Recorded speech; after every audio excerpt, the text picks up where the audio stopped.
Hi, I'm Megan, and today we're diving into a topic that so many people wonder about, but very few truly understand. How does an avoidant get addicted to you? If you've ever felt like you did everything right, loved deeply, cared fully, yet your partner stayed distant or even pulled away, then this video is for you. Imagine this. You're smart, independent, and full of love. You're ready for a deep connection, but every time you move closer, they step back. You spiral into anxiety, thinking, what did I do wrong? Am I not good enough? And here's where I want you to pause. Because the truth is, the problem isn't that you're not enough. The problem is their attachment system. In this video, I'll share 5 core principles to make an avoidant feel safe, respected, and ultimately drawn to you in a healthy way. Not through mind games or fake indifference, but by cultivating genuine confidence, inner stability, and authenticity. This isn't about manipulating anyone. It's about becoming the strongest, most attractive, and trustworthy version of yourself. Stick with me until the end because I'll reveal the key strategy to break free from the anxious avoidant trap and create a love that's mature and lasting. And don't forget to subscribe and turn on notifications. If you truly want to understand attachment psychology and learn how to love smarter, this might be the video that changes the way you love forever. To understand how an avoidant can become addicted to you, we first need to dive into their core psychology. And here's the truth that might surprise you. Avoidants are not addicted to closeness. They are addicted to safety within distance. Remember this because it is the key to decoding all their behaviors. Contrary to what you might believe, loving them harder, texting more often, or proving that you are worthy does not make them open up. In fact, these efforts often make them feel threatened. For them, love isn't just sweetness. It sometimes feels like a risk of losing freedom, being engulfed by emotions. When you constantly seek reassurance, try to control the dynamics, or push for validation, their mind sounds the alarm. Danger, I'm going to lose myself. I need to pull away. Most avoidants grew up in environments where intimacy was tied to pressure, expectations, or even pain. They learned that to stay safe, they must be hyper-independent and keep distance from anyone who might invade their world. So when you demand constant closeness, you're unintentionally triggering an old wound, the fear of being controlled. So what actually keeps them with you? It's not stunning looks. It's not unconditional sacrifice. It's not texting first or doing everything to make them feel special. What they crave is not indulgence, but your calm, grounded energy that does not threaten their freedom. When they sense you can love without caging them, connect without controlling, they begin to relax. And when they relax, they allow themselves to move closer voluntarily, not out of pressure. Here's the little-known truth. Avoidants don't run from love. They run from the feeling of losing themselves in love. What attracts them the most isn't someone perfect in looks or status, but someone mature enough to love deeply while maintaining their individuality. Think of this like a rubber band. The more you pull, the harder it snaps back. But if you keep it in a relaxed state, it stays in place. Similarly, when you try to control or prove yourself, you're stretching the connection too far. When you stay calm, maintain clear boundaries, and don't tie your worth to their reactions, the bond naturally finds its balance. Remember, what makes them addicted to you is not your pursuit, but the space you create where they feel safe to be themselves, without judgment, without pressure, and without losing autonomy. When they sense that you can love while allowing freedom, you become a rare find in their world, a space that offers both connection and relief. And it's this unique combination that makes an avoidant start coming back more often, seeking you out instead of running away. As we discussed earlier, avoidants don't run away from love. They run away from the feeling of losing control and losing themselves in love. When you truly understand this, you'll realize an important truth. To make an avoidant become addicted to you, you don't need to play games or pretend to be cold. You simply need to create an environment where they feel both connected and free, a rare combination they secretly crave but rarely find. So what actually makes them deeply attracted and gradually return to you? It all comes down to the energy of stability, non-neediness, and your ability to stand on your own 2 feet. Just like women are drawn to men with a strong inner world, avoidants are drawn to someone who feels safe, non-threatening, and who does not attempt to control them. Let's break down the 5 core elements. 1. No neediness. This is the golden rule. One of the fastest ways to make an avoidant feel suffocated and want to run away is by radiating emotional dependence. If every text from them feels like oxygen, if you wait for their replies to feel valuable, they will sense it immediately. Avoidants are hypersensitive to needy energy. On the other hand, when you don't seek validation from them, when you give them space without anger, panic, or guilt, you send a powerful message. I love having you in my life, but I don't need you to feel complete. This creates an almost magnetic pull. Why? Because in the avoidance world, it's rare to find someone who can give them freedom without strings attached or emotional pressure. 2. Presence. Have you ever been around someone who feels truly present with you? No scrolling on their phone, no rehearsing their next response, no trying to read your every thought, just fully there in the moment. That's the power of presence, and it's one of the key elements that makes avoidance feel safe. Avoidants often worry about being analyzed or judged. When you constantly monitor their mood or ask questions like, "What are you thinking? Are you okay? Do you still love me?" you unintentionally increase their anxiety. But when you can simply exist with them naturally, without pressure, without the need to figure everything out, you become a place of rest. And when an avoidant feels relaxed in your presence, they start wanting to stay longer. 3.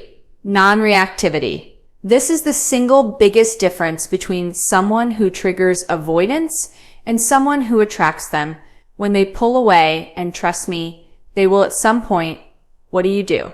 Do you text them relentlessly, panic, stalk their social media, or worse, lash out in anger? All of these reactions reinforce their fear that love equals losing freedom. Contrast that with someone who understands their work. You respect their space, continue living your life, and maintain emotional calm. This doesn't mean you tolerate being neglected forever. It means you value your stability over impulsive reactions. When you don't chase, when you don't create drama, you stand out as someone rare. This person is independent enough not to be controlled by me, but they still care enough not to disappear completely. 4. Authenticity. Many people think that to keep an avoidant, they must play the role of the perfect partner, always agreeable, always accommodating, always pleasing. In reality, this backfires. Avoidants don't trust inauthenticity. They sense fake energy instantly, and fakery often comes with an agenda of control, the very thing they fear most. What they truly respect is honesty. When you express your feelings calmly, when you set boundaries without threats or manipulation, you show them emotional maturity. For example, I value regular connection, but I understand you need space. If our needs are too different, maybe we should talk about that. That's honesty paired with respect, and it's deeply attractive because it feels real and safe. 5. Not depending on them for your self-worth. This might be the most attractive quality of all. Avoidance can sense when someone is placing their entire self-worth in the relationship. When they see that you are happy, stable, and living a fulfilling life on your own terms, they feel both safe and intrigued. Why? Because this says you love them because you want to, not because you need to. You can give love without losing yourself. And that is incredibly rare and valuable to an avoidant. When all these elements come together, they create something extraordinary for an avoidant. The experience of being loved without being caged. And when they feel that, they begin to lean in, invest more, and paradoxically, they become more attached than ever before. The reason they become addicted to you isn't because you tried to tie them down. It's because you gave them what they couldn't create for themselves. A love that feels both deep and light. A love that offers connection without suffocation, intimacy without losing individuality. This is the paradox that works in your favor. When you stop trying to hold them so tightly and instead focus on your own stability, authenticity, and presence, they will seek you out, not because you tricked them, but because you've become a rare source of emotional safety in a world full of pressure and performance. We've just discussed the key elements that make an avoidant feel safe and gradually attracted in a healthy way. But that's only one side of the equation. The other side is about the common mistakes. Things that might seem harmless, but actually push them away faster than anything else. And if you don't recognize these, you'll stay stuck in a painful cycle. The more you try to hold on, the more they pull away. Now, it's time to move into another crucial part. The 3 big mistakes that make an avoidant run. And remember, most of these actions don't come from bad intentions. They come from your own fear of losing connection. But even when unintentional, they still backfire. Mistake 1, demanding constant reassurance. When anxiety kicks in, many people spiral into questions like, do you still love me? Are you going to leave me? Why aren't you texting me back? On the surface, this looks like a desire for love and closeness. But to an avoidant, it's a flashing red warning sign. Why? Because they interpret this as, if I get closer, I'll be swallowed up. I won't have space to breathe. Every time you demand reassurance, they don't feel your need for connection. They feel your need for control, and to protect their sense of freedom, they withdraw. This is the fundamental difference between an anxious and an avoidant attachment style. You seek closeness to feel safe, while they seek distance to feel safe. Mistake 2, trying to control their space. Avoidants need alone time to recharge and maintain balance. When you try to invade that space, whether by over-checking in, texting nonstop, or subtly sending messages like, you should prioritize me all the time, they feel trapped. This triggers their deepest fear, losing autonomy. The tricky part? Most people don't even realize they're doing this. They think, I'm just caring. But caring turns into pressure when it comes with the expectation of an immediate response. And for an avoidant, pressure is the number 1 reason to pull away. Mistake 3, sacrificing yourself to keep them. This is a subtle but extremely dangerous mistake. You compromise everything, lower your standards, and ignore your own needs in hopes that they'll appreciate it and love you more. The reality? This instantly kills attraction. Why? Because when you erase your boundaries, you're sending the message. You matter more than I do. I'm willing to lose myself to keep you. Avoidants do not respect this type of self-abandonment. In fact, it creates more pressure. I can't meet these expectations. I'm going to disappoint them. It's better if I leave. On a deeper level, they sense a lack of self-worth, and that's hard for anyone to respect in a relationship. What do these mistakes have in common? They all stem from fear of losing the relationship, and they all send the wrong signal that you need them to survive. That is exactly what avoidants are wired to avoid. And here's the paradox. The more you try to hold on using these tactics, the further you push them away. So what's the way out? In the next section, we'll talk about the most important part, how to make them invest in you and stay connected in a healthy, voluntary way. Not through mind games, not by disappearing to make them panic, but by becoming the kind of person they can't find anywhere else. Calm, authentic, and deeply valuable. We've now walked through the mindset of an avoidant, the traps that make them pull away, and the principles that make them feel safe and drawn to you. And if there's one truth I want you to take away, it's this. You do not need to manipulate anyone to make them love you. You do not need to beg for reassurance, overgive to prove your worth, or lose yourself in the process of holding on. The very energy of chasing, controlling, or self-sacrificing is what pushes an avoidant away because it reinforces their greatest fear that love will cost them freedom. The paradox is that what makes an avoidant invest, what makes them stay, is not your effort to hold on tighter. It's your ability to let go without losing your center. It's your ability to give space without disappearing. It's your ability to love without clinging and to connect without control. That balance is magnetic because it's rare. Most people swing between extremes. Either they demand closeness until the bond breaks, or they withdraw completely in an attempt to protect themselves. But when you learn to stand in the middle ground, secure, grounded, calm, you become the safest and most attractive presence in an avoidance world. Think about what that signals: strength, self-respect, and independence. When you say, "I love you, but I love me too," you create a dynamic where connection is a choice, not a prison. And that is what every avoidant secretly craves: a relationship where they can breathe, where intimacy doesn't feel like suffocation, and where love enhances life instead of erasing individuality. But let me be clear, this is not about playing a role or pretending to be secure just to win them.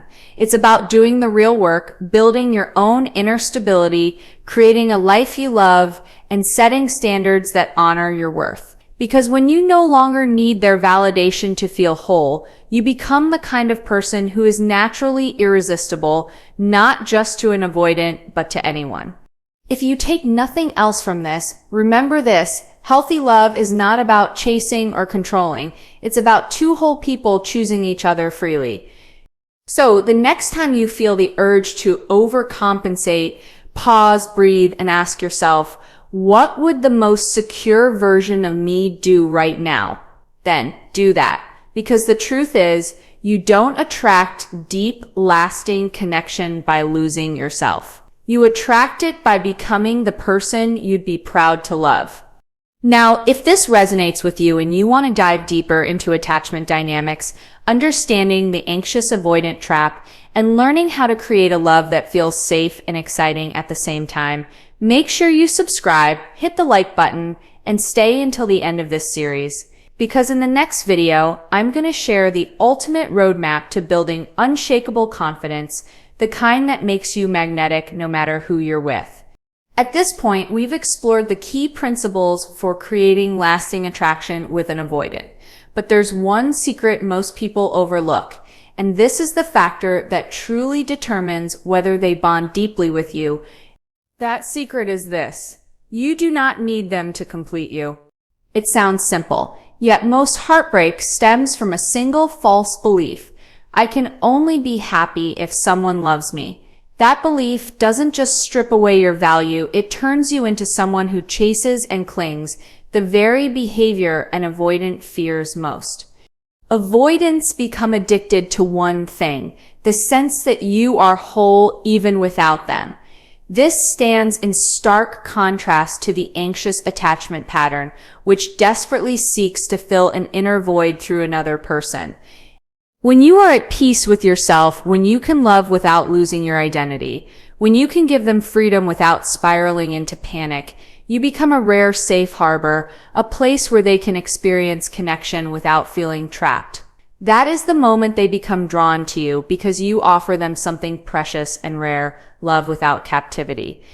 Here, I'm reminded of one of the most profound truths about love from Khalil Gibran's The Prophet. Let there be spaces in your togetherness, and let the winds of the heavens dance between you. This line captures the entire essence of what we're discussing. Love is not about merging into one. It's about standing side by side, strong, free, and allowing love to breathe. Avoidants don't run because they hate you. They run when love feels like chains. But when you create that sacred space of respect, freedom, and non-control, you turn the relationship into a sanctuary where both partners grow instead of shrink.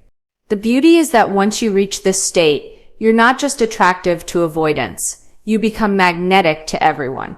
Why? Because you radiate something rare in today's world: the energy of wholeness. You don't love from emptiness. You love from abundance. You're not seeking someone to save you. You're looking for someone to walk beside you. And the paradox is, the moment you no longer need them, you become the person they cannot imagine losing. Picture this. You're not sending endless messages to seek reassurance. You're not abandoning your dreams to keep them close. You're not erasing your identity to become who you think they want.